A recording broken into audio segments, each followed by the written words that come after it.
Yay! My Coruscant Guard is here and I'm so excited. He actually came in a couple of days ago, but I've been busy all weekend with the convention, so I haven't had time to open him. And also we are on the floor because I rearranged my room, so I don't have my table anymore. It actually wasn't a table, it was a set of shelves and drawers that I had just shifted to be able to use as a table, but now I moved out of the way because it was taking up too much space.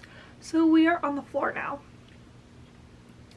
Also, ignore my dirty floor. It's got paint all over it that I just have not gotten around to cleaning up. It is all dry, so don't have to worry about paint getting on this because all of this paint is dry.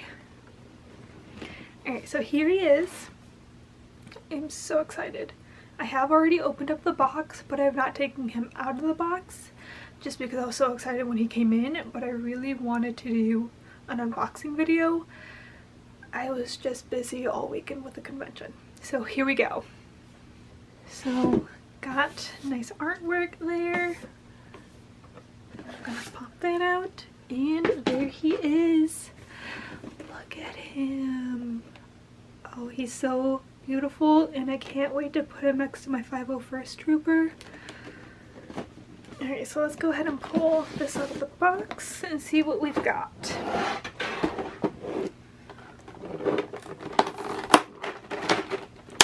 So we've got some hands, some thermal detonators.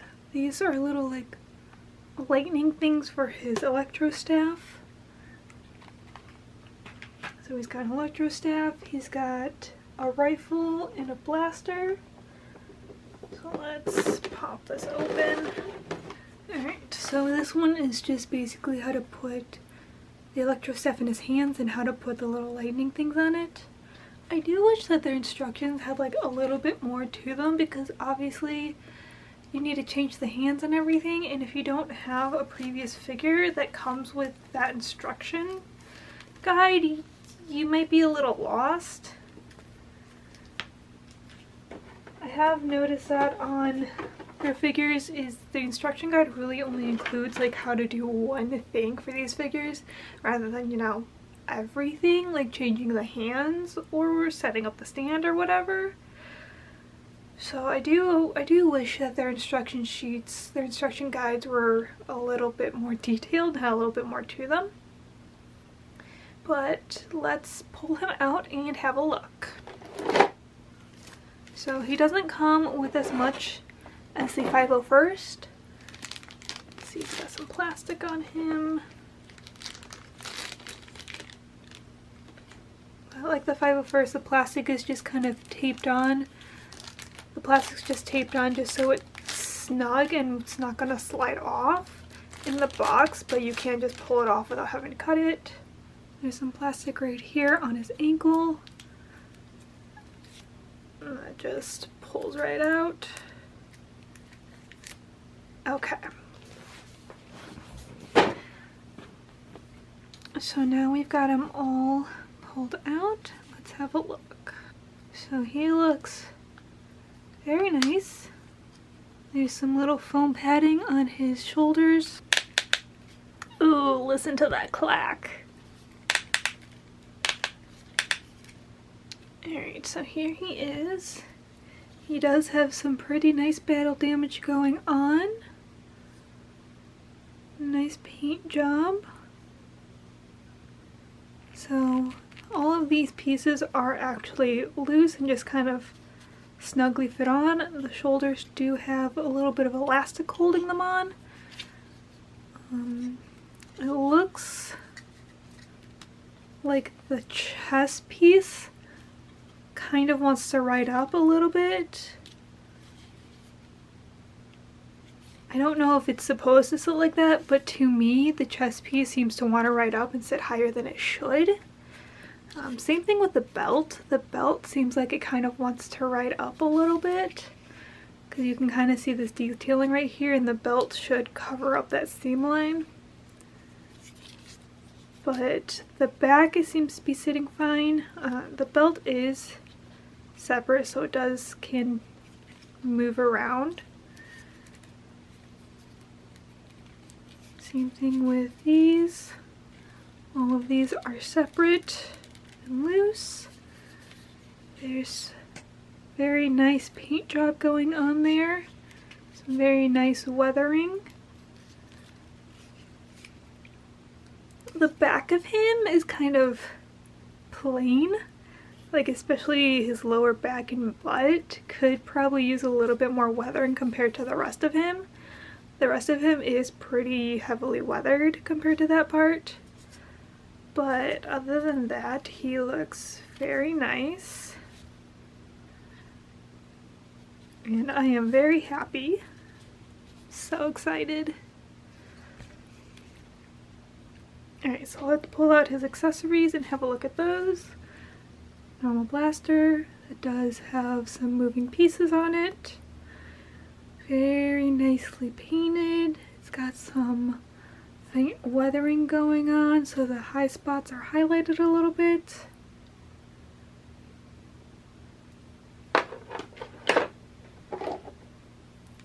Here is the rifle. This one does not have any moving pieces. Again, very nicely painted.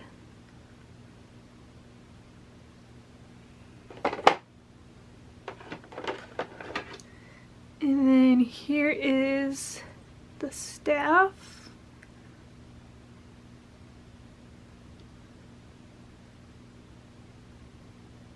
So these little, there we go.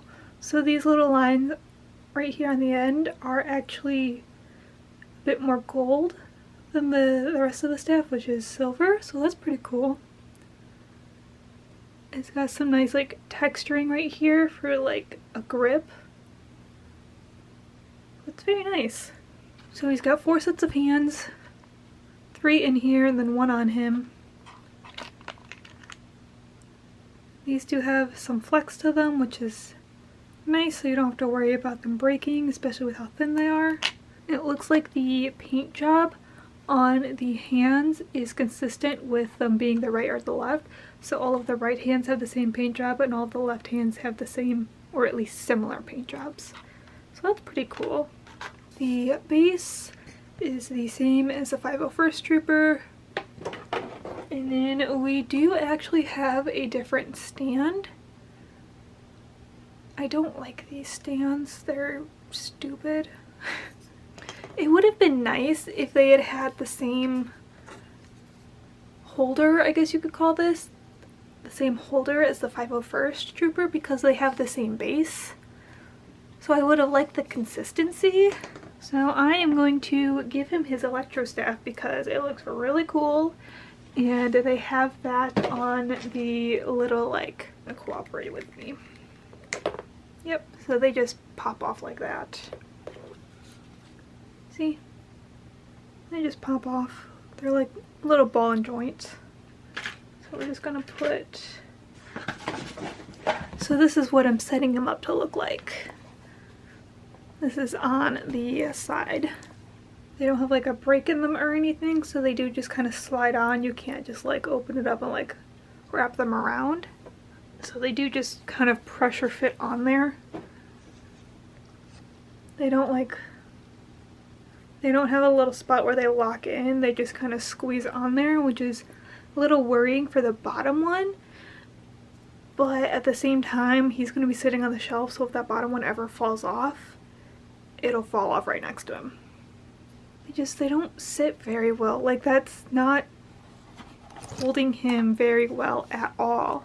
So this little loop right here, this arc, is not the same as his like butt or anything. This is way smaller and you can't bend this to match him. So it doesn't even fit him, which is so frustrating. So here is that stand. He's sitting on top of it. He's not actually sitting in it. It's hard to tell because it's black on black and I don't have the best lighting. But he's literally just resting right on top of it. It's not holding him at all. So that's not ideal. That's kind of concerning. There we go. So this is how he is going to look on my shelf. Again, I am very happy with the paint job and everything. He looks very nice. I'm very happy to have him in my collection. I just wish he had a different stand. That's really my biggest complaint. I wish he had a different stand, and I wish the back of him was a bit more weathered to match the front. But other than that, he is absolutely beautiful, and I am so excited that he is here, and he is going to look great next to my 501st Trooper. I would say that if you are thinking about getting this figure, I would definitely go for it. He is going to look great in a Star Wars collection, especially if you have other troopers.